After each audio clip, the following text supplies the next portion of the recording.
Today we are taking a look at Alina Clover from I May Be a Guild Receptionist, but I'll solo any boss to clock out on time. This is a figure by Banpresto. Set in the metropolis Eifer, the guild manages quests and public safety tied to dungeon traffic. Bottlenecks from stalled boss clears trigger overtime and strain daily schedules across the city. Alina works the reception counter and prioritizes stable hours and dependable procedures. When progress stalls, she quietly defeats bosses after work to restore normal flow. Today's highlights for this figure are a hammer-balanced action pose, two-tone hair with controlled motion and expressive printed eyes. One foot anchors on the embedded hammerhead while the other leg lifts, selling momentum without sacrificing stability and clarity. A gentle torso arch, a gripping hand on the handle, and one open hand near the face guide the silhouette. Hair divides into dark brown and dark blue panels, with layered bangs carving clear spacing across the forehead for viewers. Backward flow shapes outer strands, while a matte finish limits glare and keeps color separation easy to read in photos. Each eye prints rings that shift from purple into teal green, with multiple white highlights stacked for depth at mid-range. A closed mouth with gentle blush lands a composed look, reinforcing the calm mood established by the eyes on display.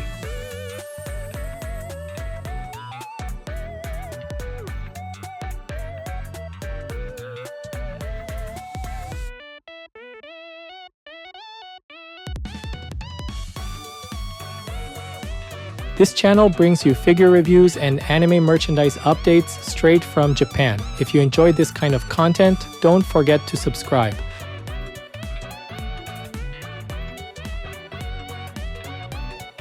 The face reads confident and composed under ambient light. Both eyes are open and directed forward with a calm line. Corners of the mouth turn upward to suggest quiet resolve. Each eye carries printed rings in purple moving into teal green. White highlights stacked to emulate a glossy surface without extra varnish. The print grid is visible only at macro range, not at normal viewing. The mouth line remains closed, which keeps the expression measured. A blush tint sits on the cheeks for warmth. Hair color blocks shift between dark brown panels and dark blue rear sections. Bundled locks sweep backward to echo motion from the stance. Bangs are layered for separation along the brow line. Strands flare outward in controlled arcs that avoid tangles. Sculpt depth between outer and inner locks prevents a flat read from mid-range. Finish remains matte across the hair, which avoids glare near the eyes. That finish also helps the color split stay legible. Ribbons secure parts of the style and add a small accent near the head. Integration is clean without visible glue sheen at typical distance.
The blouse is white with a ruffled front that breaks the surface into small planes. A collar frames the neck and leads into a black bow. The bow holds a blue gem at its center with a controlled gloss. That gloss contrasts against the blouse's matte panels. Sleeves read as long and fitted across the forearms. One arm rises with an open palm near the face, creating a gentle diagonal. The other arm grips the hammer handle cleanly. Fingers wrap around the cylinder with defined spacing, which aids readability. Matte treatment covers the blouse fabric and bow textile. The gem and eyes provide the principal gloss accents up top. Edges along the ruffle stack in step tiers, catching light softly. Those planes keep the chest area from appearing flat in photos. Color separation stays sharp between white fabric and the black bow. No stray paint bleeds are evident at normal viewing range.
A dark gray skirt flares outward to project motion and frame the hips cleanly. A belt with a squared buckle adds a precise hardware accent at the waist seam. Matte cloth helps the flare read clearly under room light without harsh glare. Panel breaks around the hem create small, light steps that suggest gentle movement. Pleat spacing stays even, which keeps the flare from clumping at the sides. An embedded hammer head serves as the base and supplies a firm plant point. The weight-bearing leg settles on that contact plane to stabilize the posture. The other leg lifts at the knee, shaping a soft diagonal that implies forward flow. That lift narrows the visual stance and guides attention toward the upper gesture. White ankle socks with a thin stripe separate skin from footwear for crisp contrast. Sock edges sit neat above the shoes, giving light a clean boundary to catch. Black Mary Jane shoes introduce measured gloss that ties back to the eye shine. Straps read clearly across the insteps, and rounded toes keep reflections compact. Shoe soles remain quiet, so the gloss does not overpower the surrounding matte areas. Across the lower half, surfaces alternate between matte cloth, smooth skin, and shoe gloss.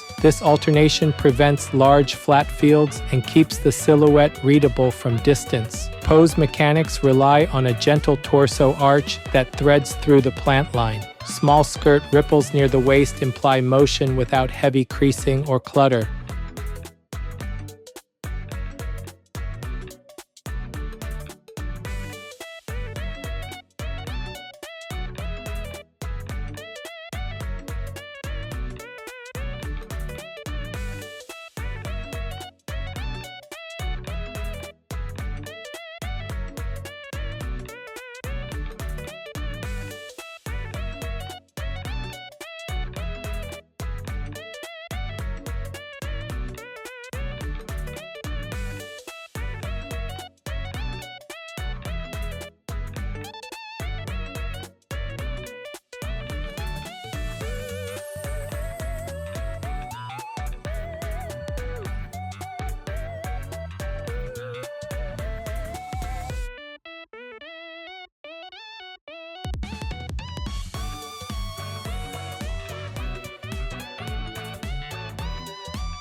This figure is approximately 18 centimeters tall. That's about 7.1 inches.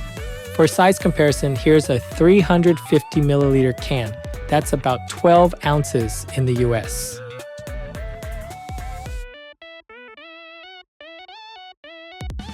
Overall, Alina Clover by Banpresto builds a clear silhouette around a confident stance and a readable action line. The face holds steady energy through a slight smile and clean blush placement. Printed eyes stack color rings and catches to sell depth without varnish glare. Hair panels in dark brown and dark blue separate neatly, while backward motion keeps the design lively. Matte finish supports legibility under mixed lighting and reduces hotspot distractions. Upper body details support the character's composed presence. The ruffled blouse tiers create soft light steps across the chest. A black bow with a blue gem anchors the palette and supplies controlled gloss.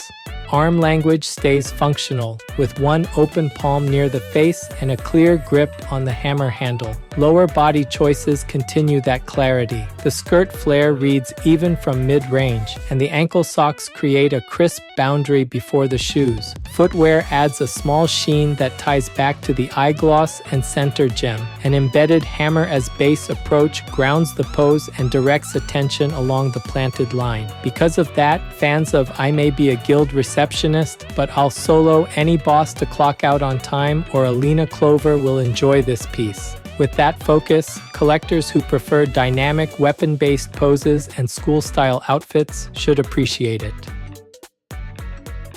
That's it for this video. If there's any part of the figure you liked, feel free to leave a comment and share your thoughts. Thanks for watching, and I'll see you in the next video.